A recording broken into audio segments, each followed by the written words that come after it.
একটা টেলিভিশনের নাম বললো, বলে যে এই টেলিভিশনে আপনি তাকে ভালো চেনেন, ওর মালিককে আপনি চেনেন, বলে যে ও তো হাজার হাজার কোটি টাকা লোন নিছে ওই যে শিকদার গ্রুপের ব্যাগ তার সাথে লিয়াজো করে ওই কোম্পানির চেয়ারম্যান করেছে ওইখানকার পিয়ন দারোয়ান তাদেরকে, যাতে করে নিজের আধিপত্য রক্ষা করা যায়। এইবার আমি আপনাদের কাছে প্রশ্ন করি, এইখানে হয়তো আমি পিয়ন দারোয়ান তাদের কথা বললাম, কিন্তু একটু ভাবেন তো, যদি উপরের ইশারা না থাকে তাহলে খালি এই ধরনের পিয়ন দারোয়ান দিয়ে কি করা সম্ভব?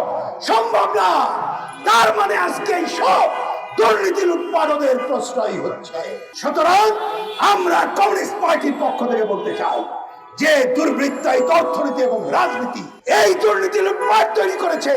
আসেন আজকে এই দুর্বৃত্তায়িত অর্থনীতি রাজনীতি ভেঙে বামপন্থার পথ ধরি দুর্নীতি উচ্ছেদ করি, দেশ বাঁচায়। এই ছাড়া আমাদের সামনে আর কোনো পথ